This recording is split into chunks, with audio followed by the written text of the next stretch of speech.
கண்ணை மூடுறதுன்றது அந்த அப்பதான் மௌத்தானத்தால பெரிய ஒரு விஷயம் இல்லை. கண்ணில் கையை இப்படி வச்சோம்னா கண் மூடுபடும். கையை மெதுவாக இப்படி வைக்கும் போது கண் மூடுபடும். இதற்கு பிறகு கையை நாம் சாதாரணமாக இப்படியே வைப்போம். தக்பீர் கட்டி இருக்கணும் என்ற ஒரு கட்டாயம் இல்லை.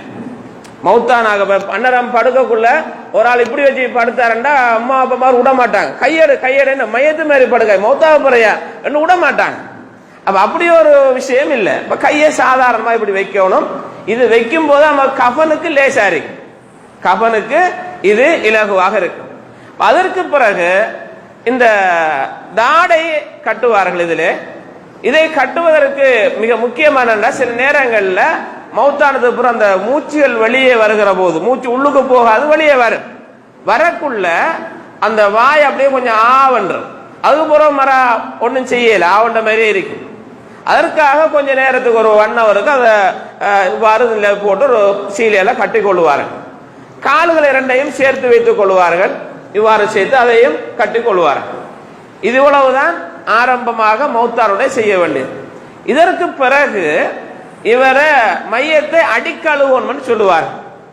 அடிக்கழுகணும் என்று சொல்றது அது குளிப்பாற்றத்துக்குள்ள ஒரு பகுதி தான். அது குளிப்பாற்றத்துல ஒரு பகுதி. ரசூல் ஸல்லல்லாஹு அலைஹி வஸல்லம் காலத்துல அடிக்கழி வச்சு திரும்ப குளிப்பாட்டி திரும்ப கொண்டு போன மாதிரியான செய்திகளை காணல. ஏனென்றா மௌத்தாருடைய அடைக்கிடுவாங்க. இது நம்ம தான் என்ன செய்யறோம்னா மனுத்தியால கணக்குல அந்த ஜனாசா வச்சிட்டு இருக்கோம். எனவே அவசரமாக அடக்கிறதுக்குரிய ஏற்பாடுகளை நம்ம செஞ்சு கொள்ளணும். அடிக்கழுகுறது பெரிய ஒரு வித்தையும் இல்லை, பெரிய ஒரு விஷயமும் இல்லை. அந்த ஜனாசாவை ஆண்களாக இருந்தால் ஆண்கள் தான் குளிப்பாட்டணும், பெண்களாக இருந்தால் பெண்கள் தான் குளிப்பாட்டணும்.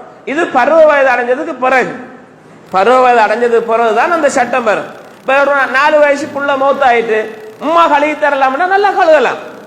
5 வயசு 10 வயசு வரைக்கும் உம்மா தான் குளிப்பாட்டுறான்னு சொன்னா மௌத்தான பிள்ளை உம்மா கழுகி தரையிலதான் கழுகி தரலாம். அந்த சட்டம் அதுல இல்லை. பருவ வயது அடைஞ்சதுக்கு பிறகுதான் ஆண்கள் ஆண்களையும் பெண்கள் பெண்களையும் குளிப்பாட்டுவார்கள். அதுல விதிவிலக்கு என்னன்னு சொன்னால் ஒரு கணவன் மனைவியை குளிப்பாட்டலாம், மனைவி கணவனை குளிப்பாட்டலாம், கணவன் மனைவியை குளிப்பாட்டலாம், மனைவி கணவனை. உம்மா மகனை குளிப்பாட்ட இயலாது, மகன் உம்மாவை குளிப்பாட்ட இயலாது. சில சந்தர்ப்பங்கள் அப்படி நிறைய பேர் எதிர்பார்த்துட்டு என் உம்மா மௌத்தானா நான் தான் குளிப்பாட்டணும் என்று சொல்லுவா. அப்படி செய்ய இயலாது, அப்படி செய்ய இயலாது. ஆண்கள் ஆண்களைத்தான் குளிப்பாட்ட வேண்டும், பெண்கள் பெண்களைத்தான் குளிப்பாட்ட வேண்டும் என்கின்ற விதியை நாம் புரிந்து வைத்துக் கொள்ள வேண்டும். இப்போது அடிக்கழுவதற்காக என்ன செய்யணும் என்றால் இந்த பகுதியில் இப்படி கையை கீழே போட்டு இப்படி பிடிச்சிட்டு வயிற்றுல இப்படி கொஞ்சம் நசிக்க நசிக்க வயிற்றில் உள்ள மலசலங்கள் வெளியால வரும். அப்ப இதை யாரு செய்வா? ஒரு மகன் பாப்பாவுக்கு செய்யணும், பாப்பா மகனுக்கு செய்வார், உறவினர்கள் உரியாக செய்வாங்க. ஒருவருடைய கக்கா அவருடைய மலசலத்தை கழுவி விடுவதுதான் அது, வேற ஒன்றும் இல்லை.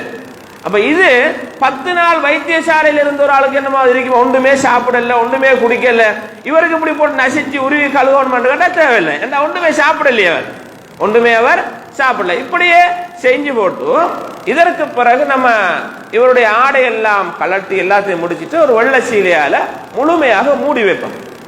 ஜனாசா என்பது மூடித்தான் இருக்கும். ஜனாசா என்பது மூடித்தான். பார்க்க வாரால் பார்த்து போட்டு திறந்து பார்த்து போட்டு அவருக்குரிய துவா ஓதி போட்டு திரும்ப மூடிட்டு போவார். அவர் மிக விருப்பத்துக்குரியவராக இருந்தால் அவருடைய நெற்றியில முத்தமுறதுக்கும் ஹதீஸ்ல ஆதாரம் இருக்கிறார். நமக்கு மிக விருப்பத்துக்குரிய நம்முடைய வாப்பா, நம்முடைய உம்மா, நம்முடைய சகோதரி, நம்முடைய முச்ச நெருங்கின கூட்டாளி என்று சொன்னால் அவரை பார்த்துட்டு துவா செஞ்சுட்டு அவரை நெற்றியில முத்தமிட்டுட்டு போறதுக்கும் அனுமதி இருக்கிறது. இது இவ்வளவுதான் ஆரம்பமாக நம்ம செய்ய வேண்டியது.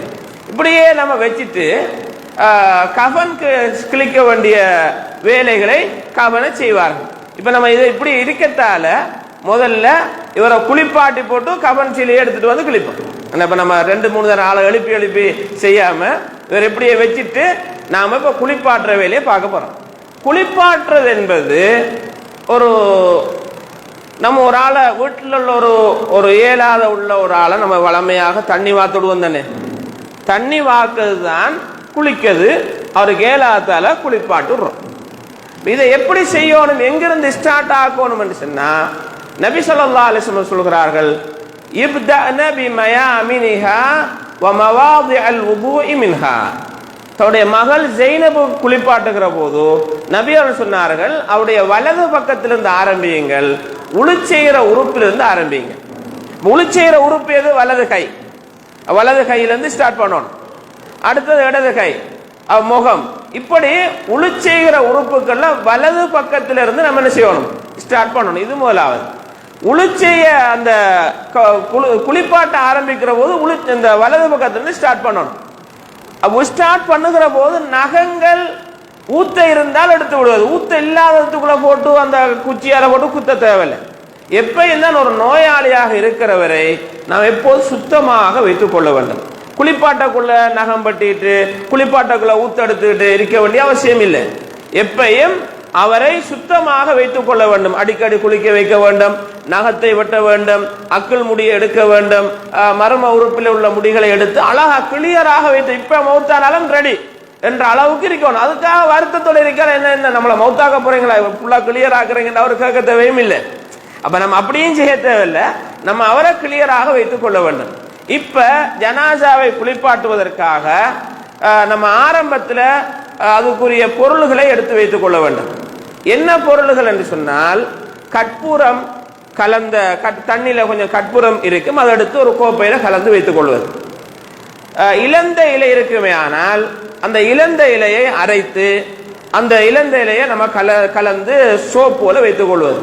ரசூல் ஸல்லல்லாஹு அலைஹி வஸல்லம் அவர்கள் தன் மகளுக்கு குளிப்பாட்டும் போது சொன்னார்கள், யக்ஸில்னஹா ஸலாஸன் அவ் ஹம்ஸன் அவ் ஸப்அன் அவ் அக்ஸர மின் ذلك இன் ரஅய்துன்ன ذلك. என்னுடைய மகளை குளிப்பாட்டுகிற உம்மு அத்தியா ரலியல்லாஹு அன்ஹா குளிப்பாட்டினாங்க. அப்ப மகளை ரசூலுல்லாஹ் குளிப்பாட்டல, மகள் ஜெய்னப் ரலியல்லாஹு அன்ஹா ரசூலுல்லாஹ் குளிப்பாட்ட என்ன குளிப்பாட்ட இல்ல, பெண்களை தான் குளிப்பாட்டணும். ரசூலுல்லாஹ் உம்மு அத்தியா ரலியல்லாஹு அன்ஹா சொன்னாங்க, குளிப்பாட்டுங்கள், 3 தடவை குளிப்பாடு, 3 தடவை கழுவுங்க, கழுவி போட்டு பாருங்க, இன்னும் தேவைண்டா இன்னும் 2 தடவை 5 தடவை ஒத்தப்பட குளிப்பாட்டணும், ஒற்றைப்படை குளிப்பாட்ட வேண்டும். அப்ப இந்த இலந்த இலையை இருக்குமே, ஆனால் அது சுத்தம் செய்வதற்கு பயன்படுத்தப்படுவது. அது இல்லை என்றால் சோப்பை பயன்படுத்தலாம். சோப்பை ஒரு கோப்பையில கரைத்து ஊத்துவார்கள். அப்படி ஊத்தையும் மேலும் நம்ம சோப்பு எடுத்து வளமையா தேய்க்க மாதிரி தேய்ச்சுடைய மேலும். இப்ப நம்ம தண்ணியை எடுத்து இப்ப தண்ணி எடுத்து என்ன செய்வோம்னா, ஆரம்பமாக இதுக்குள்ள தண்ணி இல்லை, அப்ப தண்ணி எடுத்து என்ன செய்வோம்னா ஆரம்பமாக பிஸ்மில்லான்னு சொல்லி அவர் முகப்பகுதியை கழுவும். ரசூலுல்லாஹ் உளுச்சீர பகுதியை தானே கழுவுச்சுன்னு. அப்ப உளுவுடைய உறுப்புல இது முகம் முக்கியமானது, முகத்தை கழுவுறோம். முகத்தை கழுவிட்டு முகம் பகுதி எல்லாம் முழுமையாக கழுவிட்டு வலது கையை கழுவும். தண்ணி எடுத்து வலது கையை கழுவிட்டு முழுமையாக இப்படியே கழுவிட்டு வந்துட்டு திரும்ப இடது கையை கழுவும். அவ்வளவுதான். கழுவிட்டு திரும்ப அவரை கொஞ்சமாக இந்த பக்கம் சாய்ச்சிட்டு இந்த இடது பக்கம் உள்ள அந்த பகுதிகளை ஃபுல்லா என்ன செய்வோம், நம்ம கழுவும். இப்படியே கழுவிட்டு வருவோம், காலில் நம்ம அப்படியே கழுவும். திரும்ப அடுத்த பக்கம் இப்படி எடுத்துட்டு இவர் இடது பக்கம் அப்படியே எல்லாம் ஃபுல்லா கழுவும். கழுகுற போது கையில் ஒரு குளோஸை போட்டுக் கொள்வது அல்லது ஒரு துணி எடுத்து சுத்தி கொள்வது, முழுமையாக உள்பகுதி எல்லாம் போட்டு நம்ம கழுகணும். கழுகுற போது ஆடையெல்லாம் எடுத்துட்டு வந்தனே, ஆடைகள் எல்லாம் எடுத்து ஒரு சிவப்பு சீலை போடு. ஏன் சிவப்பு சீலை போடணும்? சிவப்பு சீலை சில நேரங்கள்ல இல்லாம இருக்கு. இல்லாம இருந்தா அந்த வீட்டுல சிவப்பு சீலை கொண்டாங்க, சிவப்பு சீலை கொண்டாங்கன்னு கேட்பாங்க. அதுதான் போடணும் இல்லை, ஏதாவது ஒரு கலர் சீலை போட்டா சரி. வெள்ளை சீலை போட்டா வெள்ளையில தண்ணி பட்டா என்ன செய்யும், உடம்பு விளங்கும். வெள்ளை துணியில தண்ணி பட்டா உடம்பு விளங்கும். அப்ப நம்ம உடம்பு பதிவு விளங்கும். அப்ப மேலால போட்டிருந்தா போட்டதுலயும் பிரயோஜனம் இல்லை, போட்டதுலயும். அப்ப சோப்பு துணியை போட்டோம்னா உள்பகுதி விளங்காது. அதுக்கு தான் கலர் உடுப்பு போடுற, வேற ஒரு அதுல ஒரு வித்தையே இல்லை. சோப்பு தான் போடணும் மட்டும் இல்லை, ரசூலுல்லாஹ் சோப்பு போட்டு மூடுங்கன்னு செல்லையும் இல்லை. அப்ப ஒரு ஏதாவது ஒரு கலர் துணியோ அல்லது ஒன்றும் இல்லையா, வெள்ளை துணி எடுத்து 4 துண்டா மடிச்சு போட்டோம்னா அதுவும் விளங்காது. 4 துண்டா மடிச்சு போட்டோம்னா சரி. இப்படி 2 பக்கம் கழுவி முடிந்தால் ஒரு தடவை கழுவியாச்சு. இதுக்கு பிறகு நம்ம இளந்தலை இருந்த இளந்தலையை போடுவோம் அல்லது சோப்பு போட்டு முழுமையாக கழுவுவோம். கழுவிட்டு தண்ணியை ஊற்றுவோம். ஊற்றி முடிஞ்சதுக்கு பிறகு 3வது தரமும் தண்ணியை ஊற்றுவோம். தண்ணி ஊற்றி கழுவி முடிஞ்சா நம்மளத ஆளை குளிப்பாட்டி முடிஞ்சு, இவ்வளவுதான். இதுக்கு சில நேரங்களில் 10 நிமிஷம், அரை மணித்தேலம், 3/4 மணித்தேலம், 1 மணித்தேலம் எடுக்கும் லேடிஸ்கள் நம்மளுக்கு ஜனாசா தரது. ஒரு நாள் சும்மா கழிவுறதுக்கு எவ்வளவு நேரம் எடுக்கணும்? ஒரு 15 ஒரு 5 நிமிஷம் 10 நிமிஷத்துக்குள்ள முடிகிறது.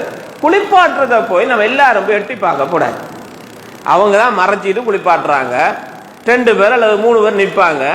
நிப்பாட்டி குளிப்பாட்டக்குள்ள நம்ம போய் எட்டி எட்டி பார்க்க என்ன நடக்குது, முடிஞ்சிட்டா முடியலையா, நம்மளும் குளிப்பாட்டுறத பார்க்க ஆளை பார்க்க ஏன் நம்ம அதை பார்க்கணும்? நம்ம ஒரு ஆள் குளிக்கார விட நம்ம எட்டி பார்க்கலாமா? உயிரோட இருக்கக்குள்ள உடுவார நம்மளுக்கு எப்படி ஏசுவார்? ஒரு ஆள் குளிக்கத்தை எட்டி பார்க்க மாதிரி தான் அவரை நம்ம குளிப்பாடுறத எட்டி பார்க்க. எனவே இந்த எட்டி பார்த்து புதுனம் பார்க்கிற வேலை குளிப்பாட்ட போற வழியால போங்கன்னு சொன்னா அது நான் சாச்சாக்காரன் என்ன அனுப்பி விட்டாங்க எல்லாரும் சேர்ந்து. நான் சொந்த சாச்சா, நான் சொந்த பெரியப்ப நம்மள அனுப்பலாமா? இவங்க அடைக்க முடியட்டும், இந்த இதுல வயதான் முதல் பார்க்கணும் என்று நம்ம என்ன செய்யறேன் நினைக்க. அப்படியெல்லாம் கோவிக்க தேவையில்லை. யாரோ 2 பேர் நிற்காங்க, அவர் மௌலையும் வாங்கன்னு கூப்பிடுவாங்க, அவரை சொல்லுவார் தண்ணியை ஊத்துங்க கழுவுங்கன்னு சொல்லுவார். இதற்கு பிறகு எல்லாம் முடிஞ்சது பிறகு நம்ம ஏற்கனவே கற்பூரம் கலந்த தண்ணி வச்சிருந்தோம்.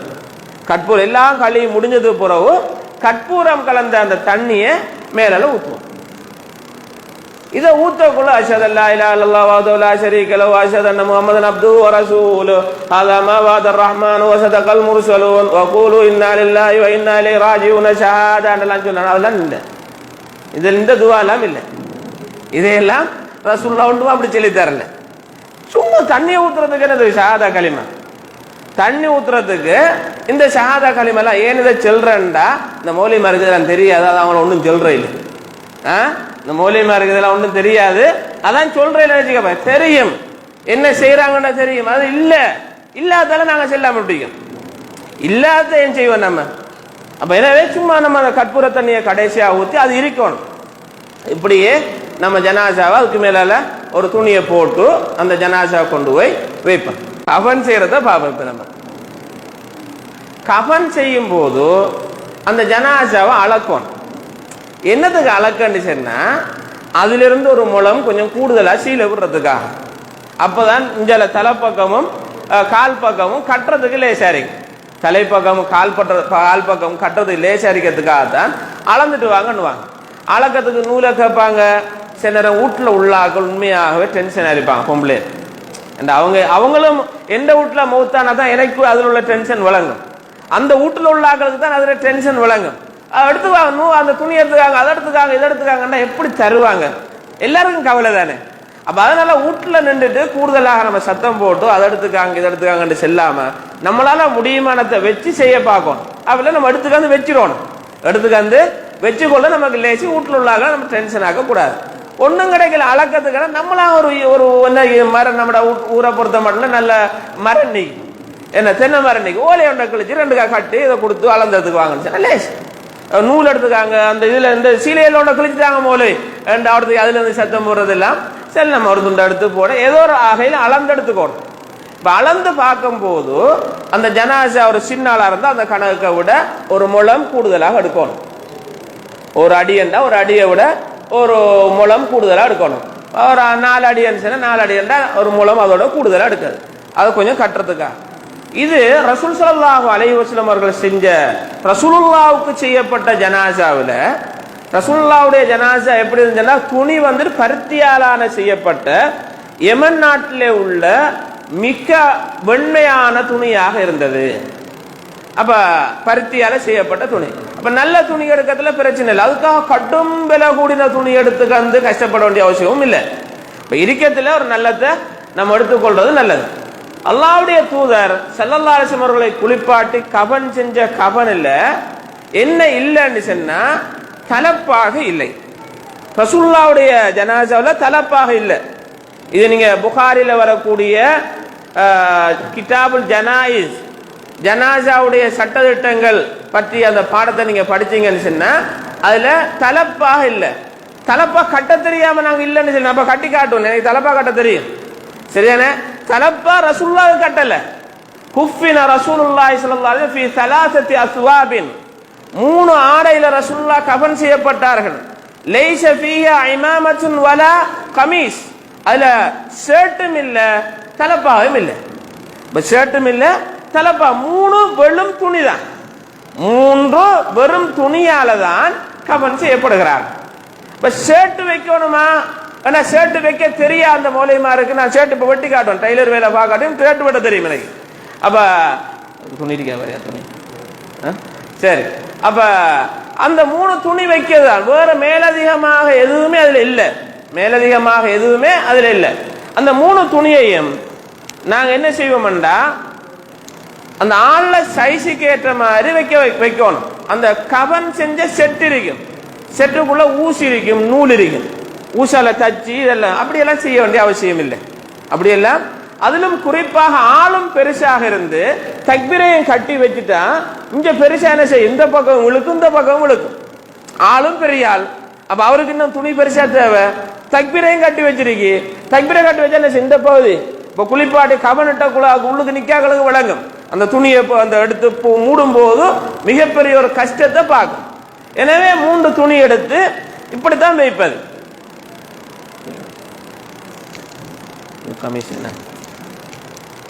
கமிஷன் வெட்டியை வெட்டியாங்களே நமக்கு.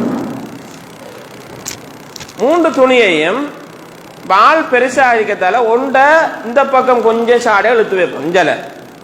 இங்க இந்த பக்கம் இழுத்து வைப்போம். எதுக்காண்டா நம்ம சுத்தி காட்டப்போறோம். 2வது துணி என்ன செய்வோம்டா, இந்த பக்கம் கொஞ்சம் விட்டு வைப்போம்.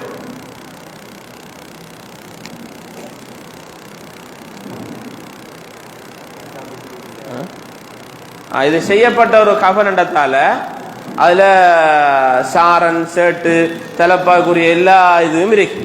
சாரணத்தான். சரி, இது 3வது துணின்னு நினைச்சுக்கங்க. இது நாங்க இப்படி வைக்க இல்லை, இது 3வது ஒரு துணியாக நீங்க நினைச்சுக்கங்க. இப்படி 3வது துணி நடுவில் வைப்போம். இப்ப அது கொஞ்சம் அங்கால உடுபட்டிக்கு, இது இஞ்சால உடுபட்டிக்கு, இந்த துணியை சரியா நடுவில் வைப்போம். உழவு வச்சு வைக்கும் போது ஒரு துணியை நாங்க கிழிச்சு இதுல நாங்க ஆரம்பத்திலே வைக்கும் போது என்ன செஞ்சிருவோம் சொன்னா, இடுப்பு பகுதியில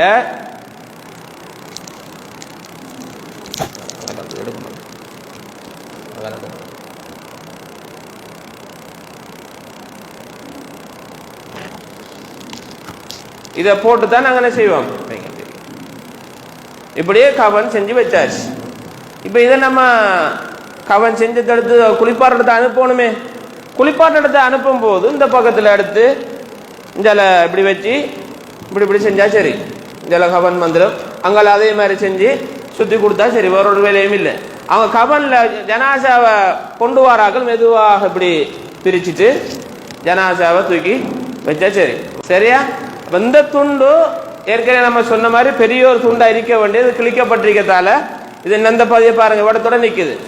இது எடுத்த மண்டா என்ன செய்யுது, இவடத்தோட நிக்குது. அப்ப நம்ம துண்டு காணா. இப்ப என்ன செய்ய போறோம், இஞ்சால இருக்க துண்டு எடுத்து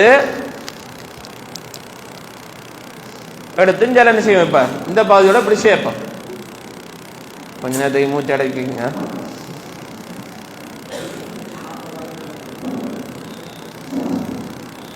அப்ப இதை எடுத்து இப்படி செய்வோம். அது அங்கே எடுத்தாங்க. இதை இந்த இப்படி செய்வோம். எவ்வளவுதான். இதை எடுத்து இதுல ஒரு கட்டை கட்டி, கட்டனா கொஞ்சம் நல்லா கட்டிக்கணும், அந்த அவுட்டுக்கு ஓடாத மாதிரியா. அதை நான் துணி கொஞ்சம் பெருசா இருந்தா சரி, இதுல ஒரு கட்டு அங்க ஒரு கட்டு, இவ்வளவுதான் கஃபன். இதுல வேற ஏதாவது சந்தை கருத்துக்கார போறீங்களா? சரியா? இவ்வளவுதான் கஃபன். இதுல ஒரு பெரிய ஒரு வேலையில் ஆக 3 துணி துண்டெடுத்து இத நம்ம கிழிச்சு ஆழந்து கிழிச்சு போட்டு இவ்வளவு சுத்தி போச்சு எடுத்தா சரி, இதுதான் கஃபன். இவ்வளவுதான் இந்த கஃபனோடு சம்பந்தமான ஒரு விஷயம். இது தவிர இதுல பெரிய ஒரு வித்தையோ வேற எதுவோ கிடையாது. இன்னைக்கு அந்த இது இந்த நாம ஏற்கனவே சொன்ன அந்த கமிஷன் சொல்லி, இதான் கமிஷ் வெட்டுற முறை. இது வெட்டிருக்கத்தால நான் இப்படி காட்டுறேன். வெட்டுற முறை என்னன்னு சொன்னா ஒன்றும் இல்லை. நிறைய இப்படி 2 அப்படி மடிக்கிங்க, திரும்ப இப்படி ஒரு தரம் மடிக்கிங்க, நடுவில் வெட்டி விட்டு எடுத்தீங்கண்டா இப்படி வரும். இப்ப தலைவட்டு பட்டுறீங்க இப்படி, இது ஒரு கிளி ஒன்று கழிச்சுட்டா சரி. நரி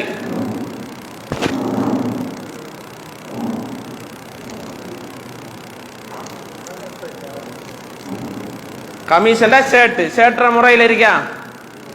அப்ப இதை ரசூலுல்லா வைக்கல. இதை வைக்காது தான் வைக்கலன்னா நாங்க ஏன் வைக்கோம்? ரசூலுல்லா வைக்காத நம்ம வைக்கப்படாது. அப்ப சில நேரங்கள்ல சில பள்ளிகளில் உள்ள ஆட்கள் வந்து நாங்க கவன் கழிக்கக்குள்ள மௌலை அந்த கமீஸ் ஷர்ட் மௌலை அந்த இது சாரன் தலப்பா கேட்பாங்க. தலப்பான்றதும் பெரிய ஒரு வித்தை இல்லை. தலப்பா கட்டி காட்டுமே இப்படி தலப்பா எடுத்து அவ்வளவுதான் தலப்பா நரி இது அவ்வளவுதான் தலப்பா நரி வச்சு இப்படி வச்சா சரி. இது ஹதீஸ்ல இல்ல, இருந்தாலும் நம்ம தெரியான்னு சொல்லக்கூடாது.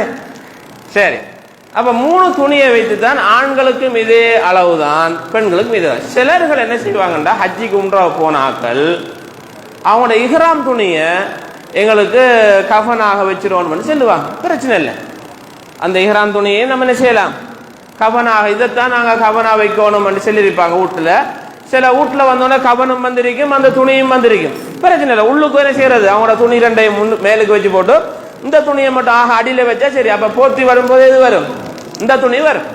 2 இஹ்ராம் துணியும் இந்த துணியும் ஆக மேல இருக்கும். அப்ப அவர் உடம்புல பட்ட துணியாக ஒரு இஹ்ராம் துணி இருக்கும். சரியா? அப்ப அவர் இஹ்ராம் துணி யாராவது அப்படி சொல்லியிருந்தா அதையும் நம்ம போட்டுக்கலாம். வேற ஏதாவது இந்த கபன் சம்பந்தமாக இந்த இதுல நீங்க அந்த ஜனாசா வச்சு கபன் செய்யறதுக்கு முதல்ல மனங்கள் ஏதாவது பூசணும்டா பூசலாம், அத்தர் எடுத்து ஊத்துறண்டா ஊத்தலாம். இப்ப மௌலையும் சொன்னார், ஒரு அத்தரை பூசுவாங்க, அது மையத்து அத்தரண்டா, அது யாருமே நிக்கல. கடைசியா போடுற அத்தர் மையத்து அத்தர், அதாவது யாருமே ஒருத்தர் எல்லாருக்கும் தலைவலி வந்து கஷ்டப்பட நல்ல அத்தரை வாங்க. அவர் கடைசியா போறார், நல்ல அழகான அத்தரை வாங்கி போடுங்க, பிரச்சனை இல்லை. அந்த மையத்து அத்தர் ஒரு ஆக விலை குறைஞ்ச ஒத்தருமே பூசாத அந்த அத்தரை கொண்டு வந்து ஊத்தாதாங்க. ஊத்துறதால வெளியில நிக்காங்களுக்கு தலைவலி. பள்ளிக்கு கொண்டு வச்சா அவங்க பள்ளியில கொஞ்சம் நேரம் வெளியே நின்றுட்டு இருப்பாங்க, அதுல பெரிய ஒரு தலைவலி, அந்த வாசம் பிடிக்காது நிறைய பேர். அதான் நல்ல அத்தரை வாங்கி ஊத்துற கடைசியா போறார், அவருக்கு நல்ல அழகான வாசத்தோட போகட்டுமே, அந்த நல்லதை வாங்கி கொடுக்கறதுல பிரச்சனை. இது போலவுதான் இந்த கஃனோடும் குளிப்பாட்டத்தோடும் தொடர்பானது மிச்சம் லேசான விஷயம். இதற்கு பிறகு தொழுகைக்காக வருவோம். ஏதாவது டவுட் இருக்கா கஃன்ல குளிப்பாட்டுறதுல? எப்படி பன்னீர் தொளிச்சிட்டு போவாங்க. பன்னீர் என்னதுக்கு தொளிக்கன்னு சொன்னா அந்த வாசத்துக்கு தானே. இப்ப ஜனாசா தூக்கி போகக்குள்ள வேற ஏதாவது வாசம் வந்துடக்கூடாது, வேற வாசங்கள். அந்த பன்னீருக்குள்ள அத்தரையும் போட்டு தான் நான் தொளிக்க. அந்த பன்னீருக்குள்ள கொஞ்சம் அத்தரையும் விட்டுருவாங்க, விட்ட நல்ல வாசம் கொண்டு வரும். அப்ப நீங்க போகும்போது வேற எதுவும் கொண்டு வர நல்ல வாசத்தோட போயிட்டு இருக்கும். அதை நீங்க ஜனாசாக்கே ஊத்திட்டீங்கன்னா பன்னீர் தேவையில்லை, பன்னீர் தொளிக்க தேவையில்லை. எப்படி மனைவியை கணவன் குளிப்பாட்டலாம், கணவன் மனைவியை குளிப்பாட்டலாம். ஆண்கள் பெண்கள்ல இவங்க 2 பேரும் மாறி மாறி குளிப்பாட்டலாம். ரசூல் ஸல்லல்லாஹு அலைஹி வஸல்லம் அவங்களுக்குள்ளேயும் பேசிட்டாங்க, ஆயிஷா ரலியல்லாஹு அன்ஹாலையும் ரசூலுல்லாஹும் பேசிக்கொண்டாங்க. நான் மௌத்தானா நீங்க குளிப்பாட்டு, நீங்க மௌத்தானா நான் குளிப்பாட்டணும்டா. ரசூலுல்லாஹ் ஆயிஷா குளிப்பாட்டல, வேற சஹாபாக்கள் தான் குளிப்பாட்டினாங்க. இவ்வளவுதான் இந்த கஃனோட. இதற்கு பிறகு தொழுகைக்காக வருவோம். தொழுகைக்காக வந்த உடனே ஜனாசா கொண்டு வந்து வைப்போம். வீட்டுலையும் தான் மௌத்தானதுக்கு பிறகு ஜனாசா வைக்கக்குள்ள கிபிலாவை பார்த்து தான் வைக்கணும் ஜனாசாவை என்ற ஒரு விதி இல்லை. வீட்டுல எப்படி வசதி அப்படி வைங்க. அதுக்காக வீட்டோட கேளாம மையத்தை வைக்கிறதுக்கா கிபிலா பக்கம் பார்த்து வைக்கணும், வீட்டோட கேளாது. எப்படி நமக்கு வசதி அப்படி வைக்கலாம். வச்சிருக்க மையத்தை கொண்டு வந்து ஏன் கிபிலா பக்கம் பார்த்து வச்சீங்கன்னு மாத்தையும் தேவையில்லை. எப்படி வசதியோ அப்படி வச்சுக்கொள்ளுங்க. இன்னும் ஒரு ஆள் வந்து இல்ல தூக்கி இந்தலாம் வைக்க போறேன்டா, அந்த சண்டை பிடிக்காம விடுங்க. அவர் என்னென்ன செய்யட்டும், அவர் என்னென்ன செய்யட்டும், அவரை விட்டுருவோம். இப்ப கிபிலா பக்கம் வைக்கணும்ன்றது சுன்னத்து இல்லைன்றதை தெரிஞ்சு வச்சுக்கொள்ளுங்க. சரியா? ரைட். இப்ப ஜனாசாவை கொண்டு வந்து பள்ளியில கொண்டு வந்து வைப்போம் தொழுகைக்காக. தொழுகைக்காக கொண்டு வந்து வைத்தால் அவரை குடும்பத்தாக்கள் முன்னுக்கு வாங்க, சொந்தக்காராக்கள் முன்னுக்கு வாங்க, அவர் வாங்கன்னு சொல்ல தேவையில்லை. என்றா முழுது பெரும் சொந்தக்காராக்கள் தான். ஜனாசாக்கு நான் என்ற சொந்தம் இல்லாட்டி வந்திருப்பேன் இல்லையே. சில ஆக்கள் நன்மைக்காக வருவாங்க, கீராத்துறை நன்மை கிடைக்கணும்ன்றதுக்காக வருவாங்க. அப்ப பெரும்பாலும் சொந்தக்காராக்கள் தான். இதுல இன்னும் ஒரு விஷயத்தை நம்ம கவனத்துல கொள்ளணும். ஜனாசா வீட்டுல வந்து உட்கார்ந்து சும்மா இருக்க அவ்வளவு நேரத்துக்குள்ளேயும் நம்ம உளி செஞ்சுக்கணும். இல்லாட்டி ஜனாசா கொண்டு வந்து இங்க வச்சுட்டு இருப்போம், வந்துட்டாங்களா உளி செஞ்சுட்டாங்களா முடிஞ்சா அதுல ஒரு 10 நிமிஷம் 15 நிமிஷம் போய்த்திடும். சரியா? அப்ப அதையும் நம்ம கவனத்துல கொண்டு வந்து நம்ம நேரத்திலே உளி செஞ்சிருந்தோம்னா லேஸ். சிலர்கள் வரும்போதும் ஒரு ஆள் ஒரு கேட்டார், என்னண்டா மையத்தை குளிப்பாட்டின பார்க்கலதா, மையத்தை குளிப்பாட்டினா நல்லா பார்க்கலாம். மையத்தை குளிப்பாட்டினா ஒரு அரை மணி நேரத்தில் வச்சுட்டிக்கனாலும் வச்சுட்டிக்கலாம், பிரச்சனை இல்லை. ஏன் குளிப்பாட்டினா வைக்கப்படான்னு சொன்னாங்கண்டா, குளிப்பாட்டினத்துக்கு பிறவும் பார்க்கலாம்னு சொன்னா இன்னும் அரை மணி நேரத்தில் நீங்க எடுப்பீங்கன்றதெல்லாம் மற்ற பழைய ஆக்கள் செஞ்சாங்க. குளிப்பாட்டினா வைக்கலாது, குளிப்பாட்டினா தூக்குங்க, குளிப்பாட்டினா தூக்கணும்னு சொன்னா அப்ப அவசரமா ஜனாசா பெய்திரும், ஜனாசா அவசரமா பெய்திரும். அதுக்கு தான் அந்த விஷயத்தை சொல்லி கொடுத்தாங்க, அவசரமா தூக்குறதான் சொல்லி கொடுத்தது. ஆனா குளிப்பாட்டி வச்சுட்டீங்களாம்னா வச்சுட்டீங்களாம், அரை மணி தேலமோ ஒரு மணி தேலமோ குளிப்பாட்டினது பிறகு வைக்கலாம், ஜனாசாவை பார்க்கலாம். பெண்களும் ஜனாசா தொழலாம், அவங்க வீட்டில் வைத்து போட்டு தொழலாம், பிரச்சனை இல்லை. வீட்டில் வைத்து தொழுவதற்குரிய அனுமதி இருக்கிறது. பள்ளியில வந்தாங்கண்டா, பள்ளியில இருந்தாங்கண்டா, அவங்க ஜனாசா கூட வரையலாது, பள்ளியில இருந்தாங்கண்டா அவங்களும் தொழலாம். பள்ளியில கொண்டு வந்து வச்சாச்சு, ஜனாசா வச்ச உடனே சஃப்ல வந்து நிற்பாங்க. சஃப்ல நெருங்கித்தான் நிக்கணுமான்னு கேட்டா நெருங்கி நிக்கணும் இல்லை, பள்ளியில இடங்கானாண்டு தான் நெருங்கி நிக்கணும். ருக்குல தானே முன்னுக்கு வாங்க, அவ சஃப்லயே நின்றுக்கலாம். நம்ம அப்பதான் கொஞ்சம் சஃப் நேரா இருக்கு, நம்ம இருக்க சஃப்கள்லயே நின்று கொள்ளணும். அதுல குறிப்பாக நம்ம பள்ளியில் நிறைய பேர் வாரத்தால பிரச்சனை இல்லை, 2 பேர் தான் வராங்க. ஜனாசா கொண்டு வந்தாங்க, சின்ன புள்ள ஒன்றா கொண்டு வந்திருக்காங்க, ஒருத்தரும் இல்லை, 2 பேர் தான் வந்திருக்காங்கண்டா அவங்க தொலைக்குள்ள நம்ம வளமையாக 2 பேர் தொலைக்குள்ள பக்கத்துல நிற்போமே, அப்படி நிக்கப்படா. 2வது ஆள் பின்னு தான் நிக்கணும், 2வது ஆள் பின்னு தான் சஃப்லா நிக்கணும். வளமை 5 வக்த தொழுகையில நிக்க மாதிரி நிக்காம ஆக பின்னுக்கு நிப்பார், பின்னுக்குன்னா அடுத்த சஃப்ல நிப்பார். இது தொழுகையோட சம்பந்தமான. தொழுகையை யாரு தொழுவிக்கணும் என்று கேட்டால், ரசூல் ஸல்லல்லாஹு காலத்துல ரசூலுல்லாஹ் தான் தொழுவிச்சாங்க. அதுக்கு பிறகு யாரு கலீஃபாக்களாக இருந்தாங்களோ அவங்க தான் தொழுவிச்சாங்க, பொறுப்புதாரிகள் தான் தொழுவிச்சாங்க. இப்ப நமக்கு அன்றைக்கு மட்டும் ஜனாசா தொழுவிக்கணும்னு சொல்லி மகன் வந்து தொழுவிக்க வந்தால் அவர் 5 வக்து தொழுற ஒரு ஆளா இருக்கணும். முதலாவது இந்த ஜனாசா தொழுவிக்க ஒரு ஆளா இருக்கக்கூடாது, 5 வக்து தொழுற ஒரு ஆளா இருக்கணும். 2வது அவருக்கு அந்த தொழுகையை பற்றி முழுமையான விளக்கம் தெரியணும், துவா ஓதுறதுக்கு டைம் கொடுக்கணும். அப்படி இல்லைன்னா அவர் என்ன செய்யலாம், ஒரு நல்ல ஒரு ஆளை பள்ளி மௌலவி தான் அதுக்கு பொறுப்பா இருப்பார், தொழுகைக்கு என்று சொல்லி அந்த 6 பள்ளி மௌலவி தான் பொறுப்பா இருப்பார். நம்மளுக்கு இல்லைன்னா நம்ம துவா செய்யலாம், நம்ம தொழுவிச்சு தான் துவா செய்யணும் மட்டும் இல்லை, நம்மளோட வாப்பாக்கா நம்ம பின்னுக்கு துவா செய்வோம். ஒரு மௌலவி ஒன்றை நமக்கு தெரிஞ்ச நல்ல ஒரு ஆளை இவர் தொழுவிக்கட்டும் என்று சொல்லி நீங்க உங்களோட பள்ளி மௌலவியோ அல்லது உங்களுக்கு தெரிஞ்ச ஒரு ஆளையோ நீங்க சொல்லலாம். அதுக்காக நீங்க சொல்றவர் பள்ளியுடைய சட்டங்களுக்கு மாற்றமான நடக்கிறாள சொல்லி பள்ளியோட பிரச்சனையாகி நிர்வாகத்தோட பிரச்சனையாகிற நிலைமைக்கு நீங்கள் ஆக்காமல் வைத்தால் அதுவும் ஒரு நல்லதொரு நிலையா இருக்கு. அப்ப ஜனாசா கொண்டு வந்து வச்சாச்சு. சில இடங்கள்ல ஜனாசா கொண்டு வந்து வச்சோன்னா குல்சூரா ஓதிட்டு இருப்பாங்க, குல்வல்லாவாது அல்லாஹ் ஓதிட்டு இருப்பாங்க. இப்படி ஓதச்சினாங்களா ரசூலுல்லாஹ்? இப்படி ஓதச்சல் இல்லை, ஜனாசா வரும் வரைக்கும் குல்சூரா ஓதிட்டு இருப்பாங்க. ரசூலுல்லாஹ்வுடைய நடைமுறையில இருந்தா நாங்களும் செல்லுவோம் தான். குல்சூரா குல்வல்லாஹு அஹத்ன்றது அல் குர்ஆனில் 3ல் ஒரு பகுதிக்கு சமன். அது ரசூலுல்லாஹ் விடத்தைக்கு ஓதச்சினாங்கன்னா அவடத்தைக்கு ஓதச்சல் இல்லை, அவடத்தை அப்படி ஓதச்சின்னதாக எந்த ஒரு ஹதீஸிலும் இல்லை. இப்ப ஜனாசா தொழுகைக்காக வந்து நிற்போம். நிற்கும் போது மிக முக்கியமாக அவருடைய கடனை பற்றி நம்ம நினைவுபடுத்த வேண்டும். தொழுகிற முறையை நம்ம ஒவ்வொரு ஜனாசாவிலையும் சொல்லித்தரோம். என்னதுக்குண்டா உங்களுக்கு நினைப்பில்லைன்றதுக்காக சொல்லித்தரோம், இல்லைண்டா சொல்ல தேவையில்லை. அது ஒவ்வொரு தொழுகையிலையும் சொல்லித்தரணும்ன்றது அப்படி ஒரு கடமை இல்லை. உங்களுக்கு என்ன மறந்திருப்பீங்களே, ஒவ்வொரு நாளும் சொல்ற தொழுகை இல்லையே, 2 மாசத்துக்கு ஒருக்கா 4 மாசத்துக்கு ஒருக்கா ஒரு மையத்து வந்தா வந்து சொல்லுவோம். சில ஆட்களுக்கு அந்த மையத்துக்கு தான் பள்ளிக்கு வருவாங்க, அதுக்கு முதல் பள்ளியையும் கண்டிருக்க மாட்டாங்க. நம்ம அல்லாஹ் அக்பர் 2வது அல்லாஹ் அக்பர் ருக்கு போறாக்களும் இருக்காங்க. என்ன அந்த 4 தக்பீர் தெரியாது எப்படி தொழுகிறன்னு, அப்படியான ஆக்களும் இருக்காங்க.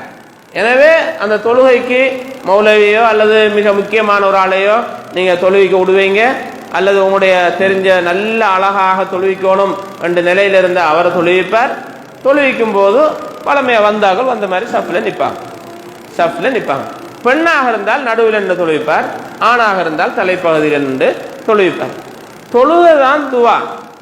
அந்த தொழுகையில 3வது தக்பீர்ல ரசூல் ஸல்லல்லாஹு அலைஹி வஸல்லம் அவங்க அல்லாஹும்ம இக்ஃபிர் லஹு வர்ஹம்ஹு வஆஃபிஹி வஅஃபு அன்ஹு துஆ சொல்லி தந்தியாங்க. அல்லாஹும்ம இக்ஃபிர் லி ஹய்யினா வ மய்யித்தினா வ ஷாஹிதினா வ காயிபினா வ ذكرنا وانثانا وصغيرنا وكبيرنا اللهم من احييته منا فاحيي على الاسلام ومن توفيته منا وتوفى على الايمان. நிறைய துஆ சொல்லி தந்தியாங்க ரசூலுல்லாஹ். அந்த துஆவெல்லாம் ஓதி போட்டு திரும்ப சலாம் கொடுத்து போட்டு திரும்ப ஒரு துஆ ஓதணுமா? அந்த சலாம் கொடுத்து முடிஞ்சா தொழுகை முடிஞ்சு, திரும்ப சலாம் கொடுத்து முடிஞ்சது ஒரு துவா. அதை தமிழாலையும் ஒரு கொஞ்சம் கேட்டு அரபாலையும் கேட்டு. அல்லாஹ்க்கு அரபு தெரியாதா? முதல் தமிழால கொஞ்சம், மறு அரபால கொஞ்சம். மல்ல அரபால கொஞ்சம் மர தமிழால கொஞ்சம் அல்லாஹ் தானே அரபுல கேட்ட அரபுல கேட்டு முடி அல்ல தமிழ்ல கேட்டா தமிழ்ல கேட்டு முடி ரெண்டு பாஷையிலையும் அல்லாஹ்க்கு பாஷை சொல்லி கொடுக்க ஒரு நிலை இருக்கிறது. ஏன்னா ரசூலுல்லாஹ் அந்த ஜனாசா தொழுது முடிந்தால் நம்ம தூக்கி ஜனாசா கொண்டு அடக்கிறது போகும். அடக்க கொண்டு போனால் அடக்கிற கபர்ல இறங்குறவர் யாரா இருக்கும் பெண்ணுடைய ஜனாசாவாக இருந்தால் அந்த இரவு இல்லற வாழ்வில் ஈடுபடாதவராக இருக்க வேண்டும். பெண்ணுடைய ஜனாசாவாக இருந்தால் கபர்ல இறங்குறவர் அந்த இரவு இல்லற வாழ்வில் ஈடுபடாதவர் இறங்குவார். மற்ற யாரும் இறங்கலாம். அந்த இல்லற வாழ்வில் ஈடுபட்டவர் இறங்கக்கூடாது. மன்னிக்கவும், இல்லற வாழ்வில் ஈடுபட்டவர் இறங்கக்கூடாது. ஏனையவர்கள் யாரும் என்ன செய்யலாம்? இறங்கி கொள்ளலாம். பெண்ணுடைய ஜனாசா, ஆணுடைய ஜனாசா இருந்தா யாராவது என்ன செய்யலாம்? இறங்கிட்டு போகலாம். ஜனாசாவை தன்னுடைய தோள்களில் தூக்கி வந்து வைக்கிறவரை உட்காரக்கூடாது. சில இடங்கள்ல மையவாடிகளை உட்காருவாங்க, உட்கார்ந்து இருக்கலாம், இஸ்லாம் அனுமதித்திருக்கிறது. அப்படி உட்காருவது ஜனாசாவை கொண்டு வந்து வைத்த பிறகு உட்காருவார்கள். ஜனாசா கபர்ல வைக்கும் போது பிஸ்மில்லா அலா மில்லத்தி ரசூலில்லா என்ற துவாவோடு வைப்போம். பிஸ்மில்லா அலா மில்லத்தி ரசூலில்லா என்று துவா, அல்லது அலா சுன்னத்தி ரசூலில்லா என்ற துவாவோடு நாங்கள் அந்த ஜனாசா வைக்கும் போது அந்த ஜனாசா கொஞ்சம் வலது பக்கம் சாய்த்து முகம் கிபிலா பக்கம் இருக்க மாதிரி கொஞ்சம் சாய்ச்சி வைப்போம். அதுக்காக 3 புடி மண் எடுத்து அந்த ஓதி போட்டு வைப்பார். அவர் நிற்கிறார். என்ன ஓதுறாருன்னு கேட்டால் அவருக்கு தெரியாது என்ன ஓதினண்டு, ஓதினவருக்கு தெரியா என்ன ஓதினண்டு. என்ன ஓதணும் என்று சொன்னால் வார அந்த செய்தி பலவீனமானது. மண்ணள்ளி போடக்குள்ள 3 தரம் மண்ணள்ளி போடணும். அந்த மண்ணள்ளி போடுறது விரும்பினாக்கள் போடலாம், அல்லது விடலாம். நபியுடைய ஹதீஸில் சில ஹதீஸில் வந்திருக்கிறது மண்ணள்ளி போட்டதாக 3 தரம் ஹசனான தரத்தில் உள்ளது. போடலையா பிரச்சனை இல்லை, போடக்குள்ள வர துவா தான் பிரச்சனை. அது எங்க இருந்து கண்டோம்? குர்ஆன் வசனம். அது மின்ஹா கலக்னாக்கும் வஃபீஹா நுஈதுக்கும் வமின்ஹா நுக்ரிஜுக்கும் தாரத்தன் உக்ரா என்று 3 தரம் ஓதுவது. ஆனா அந்த சுபன்றவருக்கு என்னன்னு தெரியாது. சுபன்று சொல்றாரு என்னன்னு தெரியாது. நான் சொன்ன குர்ஆன் வசனம் தான் ஓதணும். அவங்களோட லைவான ஹதீஸ் படி அதை ரசூலுல்லாஹ் அப்படி ஒரு செய்தி இல்லைன்னு சொல்லிட்டாங்க. நான் ஏன் இல்லாததையும் சொல்றேன்டா, இவங்களுக்கு அந்த சில ஆக்களுக்கு என்ன செய்யாது, இதெல்லாம் தெரியாது, அதான் சொல்லலன்னு சொல்லிடுவாங்க. தெரியாது, இதெல்லாம் தெரியாதுன்னு வச்சிருவாங்க.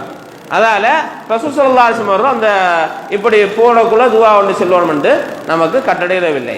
அப்போ மண்ணை போட்டு முடிஞ்சது பிறகு அந்த சகோதரருக்காக நீங்கள் துவா செய்து விட்டு செல்லுங்கள் என்று ரசூல் ஸல்லல்லாஹு அலைஹி வஸல்லம் சொன்னார்கள். அந்த அடிப்படையில் நம்ம துவா ஒன்று செஞ்சு விட்டு போவோம். அந்த தாசியா செல்ற ஒரு விஷயம் இருக்கிறது, ஆறுதல் செல்றது. இது அந்த இடத்துலையும் சொல்லலாம், கூட்ட போய் 3 நாளைக்கு எப்பயும் சொல்லலாம். ஒருவர் மௌத்தானால் 3 நாளைக்கு துக்கம் அனுஷ்டிக்கலாம். மனைவியாக இருந்தால் 4 மாசம் 10 நாள். அப்ப அந்த 3 நாளைக்குள்ள எப்ப நீங்க கால் பண்ணி சொல்லலாம், மெசேஜ் அனுப்பலாம், கூட்ட போய் சொல்லலாம். அதுக்கு குறிப்பிட்ட இடம் இல்லை. சில மையவாடிகள்ல தாசியா கண்டு செல்ல வேலி போட்டு அடைச்சி யாருமே போக இல்லாம அப்படி நேரம் நில்லுங்க குடும்பத்தாக்கலாம் அப்படின்னு சொல்லி நிப்பாட்டி வச்சுக்காங்க. அப்படி ஒரு இதை ரசூல் ஸல்லல்லாஹு அலைஹி வஸல்லம் நமக்கு சொல்லி தரல. இப்படி வடத்தை வச்சு தான் செல்லணும், வடத்தை வச்சு தான் செய்யணும்ன்றதில்ல. மௌத்தானத்திலிருந்து சொல்லலாம். மௌத்தான செய்தி கிடைச்சிட்டா ஊட்ட போறோமா நம்ம அவட்ட என்ன சொல்றது, என்ன தாஜியா கையப்படி அல்லாஹும்ம ஸல்லி அலா அல்லாஹும்ம ஸல்லி அலா அல்லாஹும்ம ஸல்லி அல்லாஹ், இது அல்ல ரசூலுல்லாஹ் சொல்லி தந்தது. ரசூலுல்லாஹ் சொன்னா இன்ன லில்லாஹி மா அகத வ லஹு மா ஆதா வ குல்லு ஷைஇன் இன்தஹு பி அஜலின் முஸம்மா ஃபல்தஸ்பிர் வல் தஹ்தசிப். எடுத்ததும் கொடுத்ததும் அல்லாஹ்வுக்குரியது. ஒவ்வொருவரும் குறிப்பிட்ட ஒரு காலப்பதான் வாழப்போறோம், பொறுமையா இருங்க, நன்மை எதிர்பாருங்க என்று அவர மனசுக்கு என்ன ஆறுதல் அடையுமோ அதைத்தான் சொல்லணும். நீங்க ஒரு கணவன் மௌத்தா இருக்கிறார், ஒரு புள்ள மௌத்தா இருக்கிறது, அந்த புள்ளோட வாப்பா நிற்கார், நம்ம போய் சொல்றது என்னண்டு, புள்ள மௌத்தா இருக்கார், பொறுமையா இருங்க, அல்லாஹ்வுடைய நாட்டைப்படி பேத்துட்டு பொறுமையா இருங்க, துவா செய்யுங்க. இவ்வளவு சின்ன போதும், இவ்வளவு தமிழால சொன்னா போதும், அரபலகையில தேவையில்லை. எனவே இவ்வளவுதான் அந்த ஜனாசாவோடு உள்ள மிக முக்கியமான விடயங்கள். இவைகளை கருத்தில் கொண்டு நாம் அந்த ஜனாசாவுடைய விடயத்திலே நாம் செய்ய பழகிக்கொள்வோம். அல்லாஹ் தஆலா நம்ம எல்லோருக்கும் அருள் புரிவார்.